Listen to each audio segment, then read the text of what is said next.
Cuando piensan en grandes monstruos terroríficos de la ficción, ¿qué les viene a la mente? El siglo XX nos dio la popularización de los zombies, vampiros, hombres lobo o criaturas como Frankenstein dentro de la cultura popular y las producciones audiovisuales. Ninguna de estas criaturas nació el siglo pasado. El libro de Mary Shelley que dio a luz a la criatura reanimada fue publicado a principios del siglo XIX, como también los primeros registros de los vampiros en escritos como The Vampire o el poema Thalaba the Destroyer. Los zombies pueden rastrearse a la cultura haitiana, bueno, ya se hacen la idea. Entonces, siglos anteriores se encargaron de sentar las bases para estas criaturas terroríficas. El siglo pasado ayudó a popularizarlas a través del cine y ¿qué hemos hecho en el siglo XXI? Más vampiros, más hombres lobo, muchos más zombies. Parece como si no hubiéramos innovado. Y por supuesto esto tiene varias explicaciones como la explotación corporativa de las tendencias o las leyes de derechos de autor mucho más duras. Pero a pesar de saber esto, cuando me topo con un concepto prometedor, no puedo evitar el decirme a mí mismo, ¿por qué no hacemos más con esto?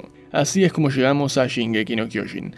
Difícilmente no sepas qué es si entraste a este video. Es uno de los animes más populares que Japón ha producido en los últimos años y una que otra persona le ha dedicado algún video. Es que esta serie basada en el manga homónimo de Hajime Isayama cuenta con un concepto interesantísimo que no ha sido lo suficientemente explorado y que si lo fuera, podría volverse el siguiente gran monstruo de terror del siglo XXI. Espero que estén con las luces apagadas, porque ahora vamos a hablar de los titanes.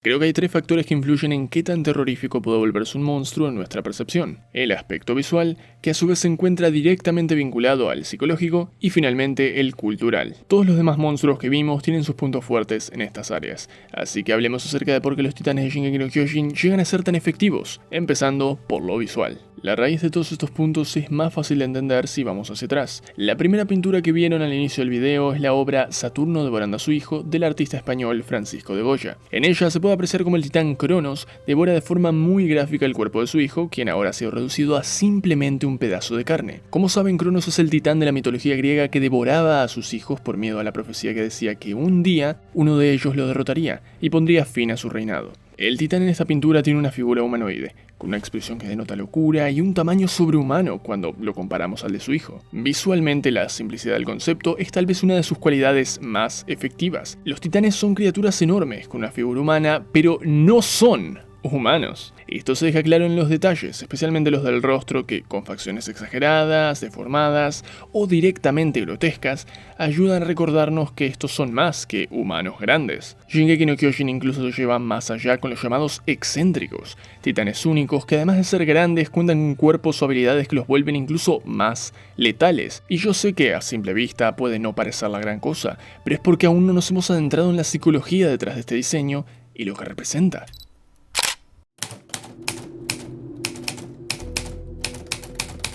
Lo que percibimos como aterrador es completamente subjetivo. Es un concepto que va tomando forma de acuerdo a nuestras experiencias, entorno, cultura y demás. Por eso es importante que los monstruos que vienen a asustarnos entren dentro de la definición que nuestra mente creó de terrorífico. Por ejemplo, el mito de Cronos devorando a sus hijos en la mitología griega nace de un miedo del padre, el progenitor viéndose superado por el hijo. Algunos análisis han visto esto como una representación de la frustración causada por la impotencia ante el paso del tiempo, ya que Cronos, como una figura avejentada y un pelo grisáceo, acaba devorando a su hijo plasmado como un joven aparentemente saludable. Pero, Argon, la clase de mitología griega fue el martes. ¿Qué tiene que ver esto con Shingeki no Kyojin?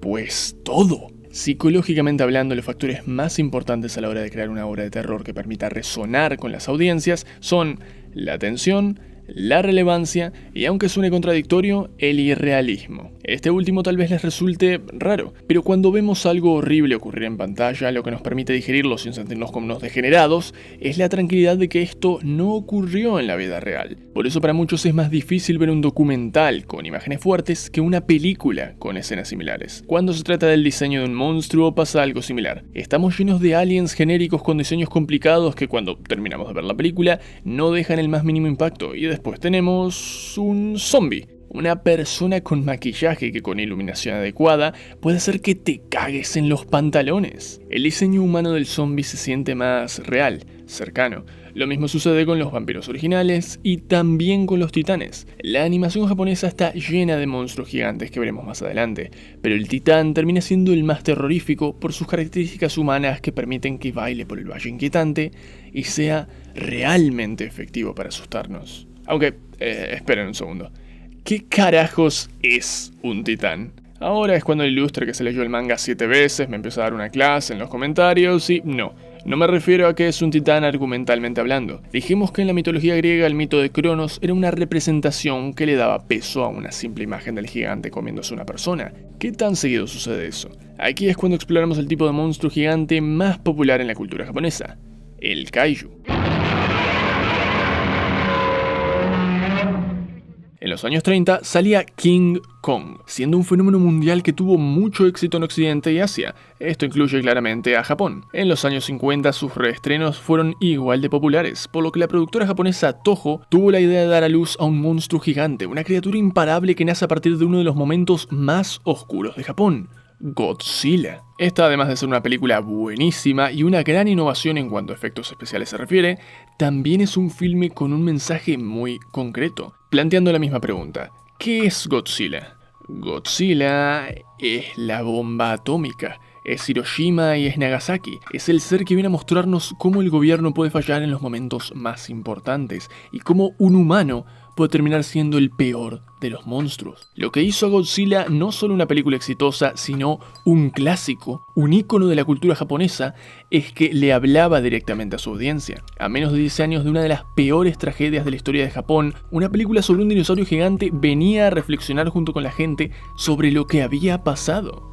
El arte es un reflejo de la sociedad y los tiempos. Esto es real, el boom de los zombies comenzó en los años 90, cuando el miedo al colapso social era palpable y conspiraciones como Y2K, que decían que el mundo acabaría al comienzo del nuevo milenio, ganaban fuerza. El apocalipsis zombie es una representación del miedo a que las instituciones nos fallen. Por eso es que tanta gente puede pensar qué haría si sucediera y va a consumir obras que demuestran distintos escenarios. Sobre finales de los 2000 y especialmente sobre la década del 2010, los filmes de desastres naturales y fin del mundo comenzaron a popularizarse al mismo tiempo que los científicos nos decían que la Tierra estaba cada vez peor. Entonces, ¿qué representan los titanes? ¿Por qué estas criaturas logran ser un concepto tan aterrador? Isayama, el mangaka detrás del trabajo original, dijo que los diseños de los titanes están basados en gente peculiar que visitaba el internet café donde él solía trabajar. Las describía como personas con mucha expresividad en su rostro, pero que acostumbraban a vagar sin rumbo, como si estuvieran borrachas. Aquí ya podemos hacernos una idea de por qué los titanes resultan tan aterradores, especialmente en los primeros capítulos de la serie. Hay una regla universal cuando vas a crear una obra de horror: menos es más. En serio, está psicológicamente probado que las audiencias tendrán más miedo de un monstruo cuya presencia está más que nada implícita por solo el bicho que aparece desde el minuto 1 de la película. Lo mismo sucede con la información. Si sabemos más de una criatura, cómo funciona, qué lo motiva, cuál es su objetivo, se vuelve menos aterradora. Aquí es cuando digo que el concepto de los titanes en Shingeki podría ser muchísimo más explotado en otra obra en cuanto a terror se refiere. El punto fuerte de los titanes, más allá de su diseño, son sus acciones, las cuales no dicen nada. Incluso el propio Godzilla fue despertado por las bombas nucleares y solo buscaba un lugar tranquilo para vivir. Pero estos gigantes, ¿de dónde vinieron? No lo sabemos. ¿Por qué comen personas? No tengo idea. ¿Qué le pasa a este tipo en la cara? Yo qué sé. Isayama lo dijo: vagar sin rumbo. Estos gigantes con poder casi similar a un desastre natural en ciertos casos no son malvados. Se comen una persona y no sienten placer, tampoco remordimiento. No sienten nada. La falta de respuestas, de un objetivo, de una razón. Todo tiene que tener una razón, pero no los titanes. Y eso es lo que los hace aterradores.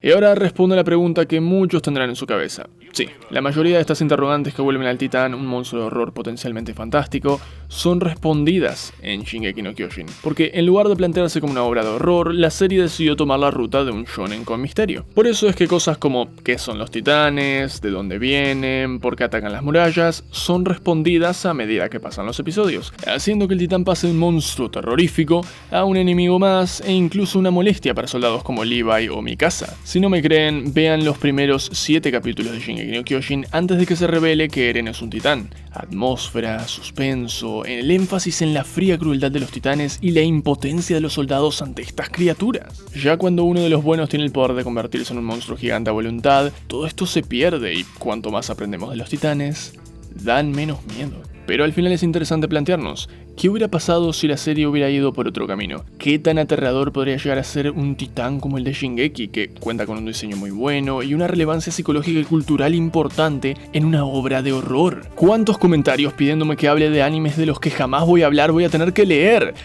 Estas son las cosas que de verdad me asustan.